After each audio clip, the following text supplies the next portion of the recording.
आते नहीं। A container is filled with water up to a height of 16 meter. A whole area 5 meter square is made in the bottom. As the water fall down, its cross section area decreases. ऊपर से decreases, ये सही बात भी है कि ऊपर से अगर पानी आप गिर तो नीचे आते आते क्रॉस सेक्शन एरिया क्या हो जाता है, कम हो जाता है, क्योंकि स्पीड बढ़ जाती है। ऊपर एरिया ज़्यादा होता है बट स्पीड कम होती है, नीचे आते आते स्पीड बढ़ जाती है, एरिया क्या हो जाता है, कम। यानी कि अब इसने पूछा है कि find velocity of the water as it comes out of the container. यहाँ से जो पानी निकल रहा है कितनी वेलोसिटी से निकल रहा है। आप डायरेक्ट इसमें ये लगा दो, बर्नौलीज थ्योरम लगा दो, या फिर आप डायरेक्ट √2gh भी लगा सकते हो। वेलोसिटी डायरेक्ट इस केस में क्या लगा दो, √2gh लगा दो, या फिर यहाँ पे और यहाँ पे क्या लगा दो, आप बर्नौलीज थ्योरम लगा सकते हो। दोनों से आंसर सेम आएगा। तो वेलोसिटी जो बाहर निकलेगी वो कितनी होगी, √2gh। तो √2 इंटू में g की वैल्यू 10, h की वैल्यू क्या लोगे 16, तो √ आ जाएगी 320। यानी कि इसको आप लिख सकते हो 8√5 मीटर पर सेकेंड। तो बी ऑप्शन आ जाएगा फर्स्ट का। तो सेकंड पूछा है what is velocity of water at 4 metre below the bottom of the container. यहाँ पे वेलोसिटी क्या होगी ये बताना है। तो इसके लिए क्या लगा दो, आप बर्नौलीज थ्योरम लगा दो। यहाँ के लिए ए पॉइंट ये मान लो और ये क्या मान लो, बी पॉइंट। रेफरेंस आप किसी को भी ले लो, रेफरेंस मान लो इसको ले लिया, तो total energy at A equate कर दोगे टोटल एनर्जी एट बी। तो ए पे पोटेंशियल 10⁵ प्लस पी नोट की वैल्यू क्या हो जाएगी 10⁵ प्लस ⍴g h, रो की वैल्यू 10⁵ इंटू में g की वैल्यू 10, h की वैल्यू रेफरेंस से कितना ऊपर है 4, तो इंटू में 4 प्लस हाफ 10⁵ इंटू में v²। वेलोसिटी कितनी है यहाँ पे 8√5, यानी कि √320 करोगे तो 320 आ जाएगी। ठीक है, इक्वल टू बी पॉइंट पे यहाँ पे प्रेशर एनर्जी तो 10⁵ pascal plus potential energy 0 plus kinetic energy half into में 10⁵ इंटू में v²। इसको सोल्व कर लो, आपके पास आंसर आ जाएगा 10⁵ प्लस इसको आप लिख सकते हो 0.4 इंटू 10⁵ प्लस इसको आप लिख सकते हो 1.6 इंटू में 10⁵ इक्वल टू 0.5।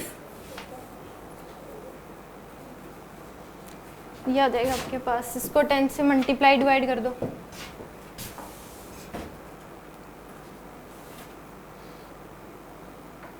इसको भी 10⁵ की टर्म्स में 100 से मल्टीप्लाई डिवाइड कर दो। 1 बाय में 200 इंटू में क्या आ जाएगा 10⁵।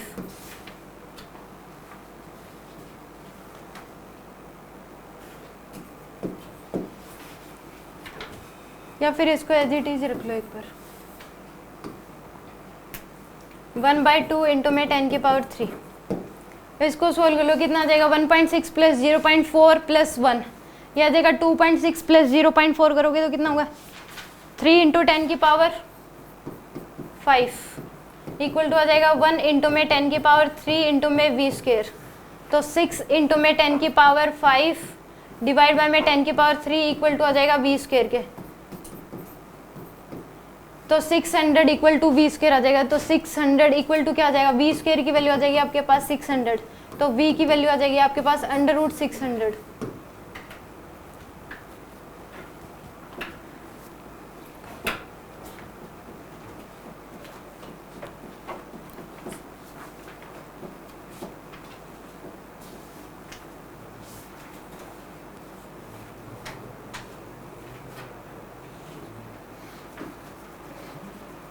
आंसर क्या दे रखा है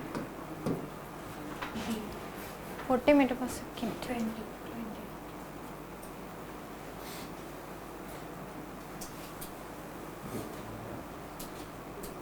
कोई इधर 10⁵ भी है, ये मिसिंग था। यहाँ पे प्लस में 10⁵ भी है, तो इधर आ जाएगा 3 into 10⁵ equal to half into में 10⁵ v²। ये 10⁵ इधर माइनस में कर दो तो कितना आ जाएगा 2 into 10⁵ equal to half into 10⁵ v²। तो इसको आगे सोल्व करोगे तो 2 इंटू 10⁵ इंटू में 2 डिवाइड बाय में 10⁵ इक्वल टू आ जाएगा v² के। तो इस 10⁵2 यानी कि 400, तो v की वैल्यू आ जाएगी आपके पास √400 यानी कि √420 मीटर पर सेकेंड आनी चाहिए।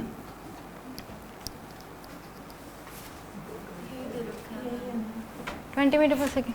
क्रॉस सेक्शन एरिया और water 4 metre below the bottom. अब क्या लगा दो, प्रिंसिपल ऑफ कंटिन्यूटी लगा दो। यहाँ का एरिया आपको पता है, वेलोसिटी पता है, यहाँ की वेलोसिटी पता लगी तो एरिया निकल जाएगा।